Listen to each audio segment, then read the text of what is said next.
இந்த கூட்டத்தில் கலந்து கொள்வது அப்படின்றது ஒரு முதலமைச்சர் பிரதமர் அழைத்திருக்காருன்னு போறார். முதல்ல அதை வரவேற்கணும். ஆரம்பத்திலேருந்து அது அரசியல் நோக்கத்தோடு பார்க்குறாங்க. உங்கள் கூட்டணி கட்சி பார்க்குது, பலரும் அந்த அரசியல் குற்றச்சாட்டை முன்வைக்கிறாங்க. முதல்ல நீத்தி ஆயோக்குக்கும் பிளானிங் கமிஷனுக்குமே நிறைய வித்தியாசம் இருக்குது. பிளானிங் கமிஷனுக்கு இருக்கிற பவர் வேறு. ஏன்னா அது 5 ஆண்டுகளுக்கு ஒரு முறை திட்டமிடுவாங்க, அது அடுத்த 6 ஆண்டுகளுக்கு செயல்படுத்துவாங்க. அதனுடைய அதுதான் இப்போ நம்மளுடைய தமிழக முதலமைச்சர் அண்ணன் ஸ்டாலின் அவர்கள் ஒவ்வொரு தடவையும் என்ன சொல்கிறாருன்னா, மாநிலத்துக்கு சுயாட்சி, மத்தியில் கூட்டாட்சி, இதுதான் எங்கள் நோக்கம்னா சொல்கிறார் இல்லையா. அந்த உண்மையான ட்ரூ ஃபெடரலிசம் சொல்கிறோம் இல்லையா, கூட்டாட்சி தத்துவத்தினுடைய அதை மதிக்கிற ஒரு பிரதமர் இன்னைக்கு இருக்கிறதுனால தான் எல்லா மாநில முதலமைச்சர்களுடைய உரிமை இது.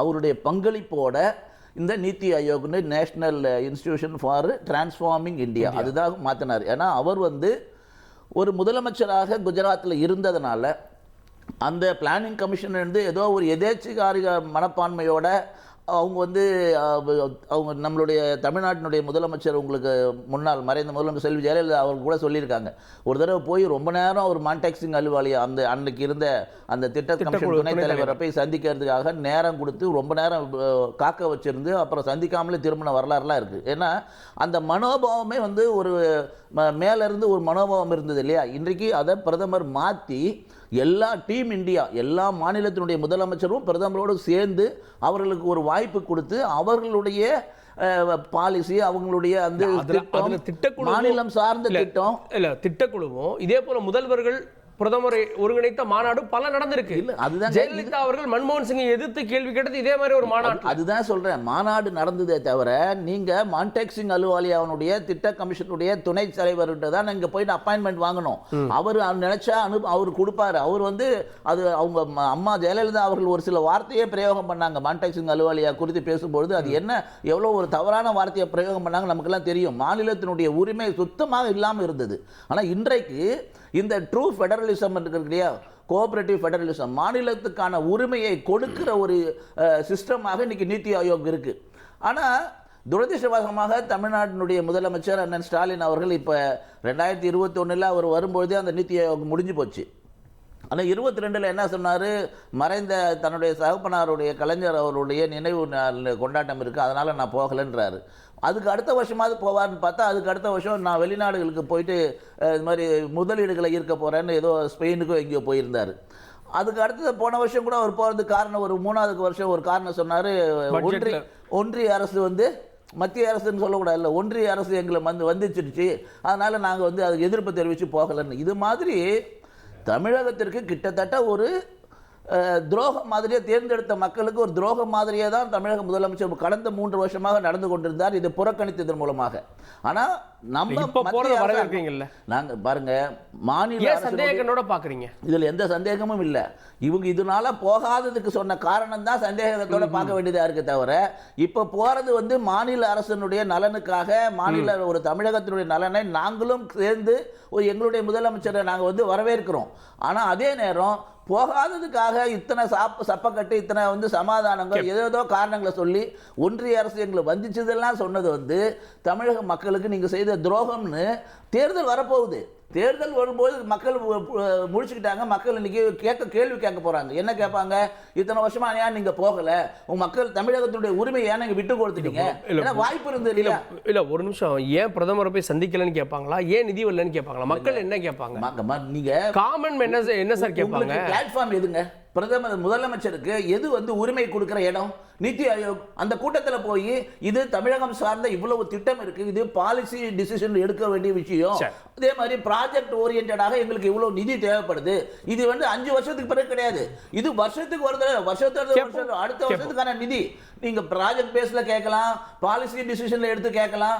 நீங்க உங்க உரிமைன்னு சொல்றோம். நாங்க ஏன் போலன்ற கேள்வியை எழுப்புறீங்க. ஓகே, கேட்போம். மற்றவர்களும் முதலமைச்சர் போன தடவை போடாதுன்னு சொன்ன காரணங்கள் தவறு, தமிழகத்துக்கு இறைத்த துரோகமா நினைக்கிறோம். ஆனா இன்றைக்கு நாங்க போறதா நாங்க வரவேற்கிறோம். ஓகே, மற்ற விருந்தினர்களும் இணைகிறார்கள். விடுதலை சிறுத்தைகள் கட்சியிலிருந்து துணை பொதுச்செயலாளர் திரு வன்னியரசு நிகழ்ச்சிக்கு அவரை வரவேற்கிறேன். அரசியல் விமர்சகர் திரு பொன் வில்சன் அவர்கள் அவரையும் நிகழ்ச்சிக்கு வரவேற்கிறேன். நான் திரு அமுதரசன் அவர்கள்ட்ட இன்று போவதை பாஜக வரவேற்கிறது.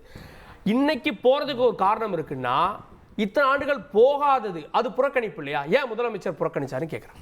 அதாவது நித்தி ஆயோக்கு தான் வந்து இன்னைக்கு மாநில உரிமைகளை ஃபெடரல் ஸ்ட்ரக்சரை வந்து தூக்கி பிடிக்குது.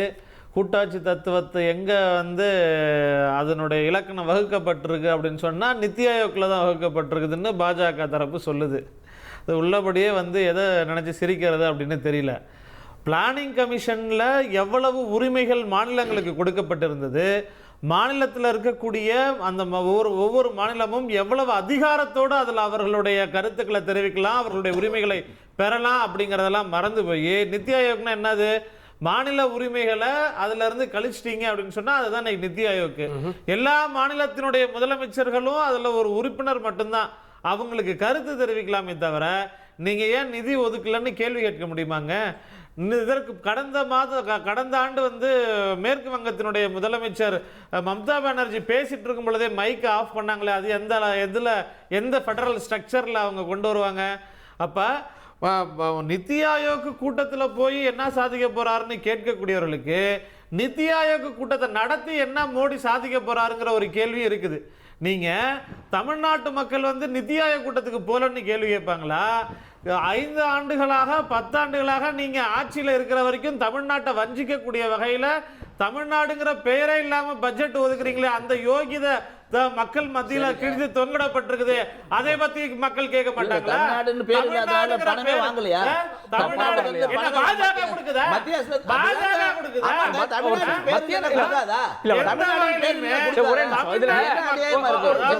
இல்ல தமிழ்நாட்டுக்கு பாஜக என்ன அளவுல தமிழ்நாட்டினுடைய உரிமைகளுக்காக வளர்ச்சிக்காக செய்தி கிழிக்குது அப்படிங்கறத மக்கள் தேர்தலின் மூலமா அடிப்படையில் ஒரு கேள்வி, நேத்துக்கு இன்னைக்கு ஒண்ணும் மாறலன்றீங்களா? அப்ப ஏன் முதல்வர் இன்னைக்கு போறாருன்னு கேக்குறேன். நாங்க தொடர்ந்து ஒரு விஷயம்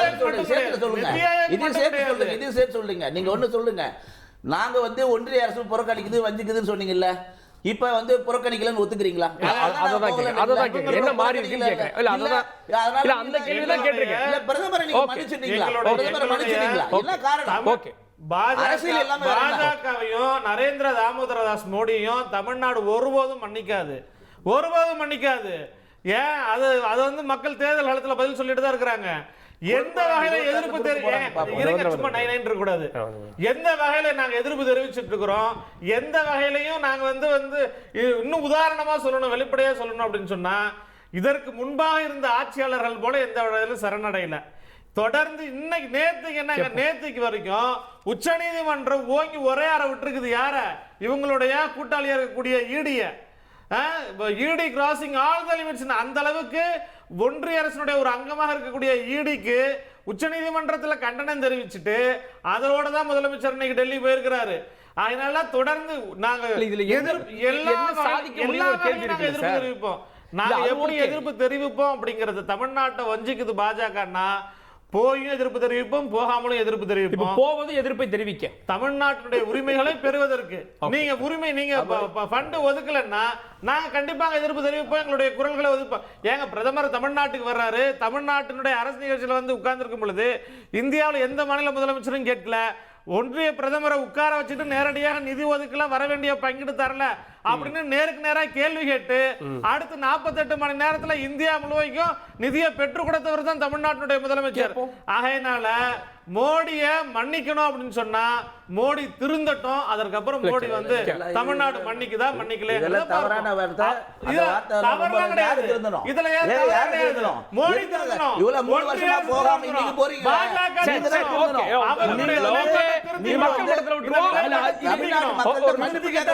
ஸ்டாலின் தமிழ்நாட்டு மக்கள்கிட்ட மன்னிப்பு கேட்கணும். 3 வருஷமா தமிழக உரிமையை விட்டு கொடுத்தது ஸ்டாலின். போறாரு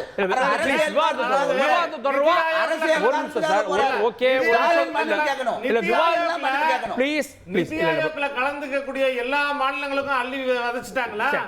எல்லா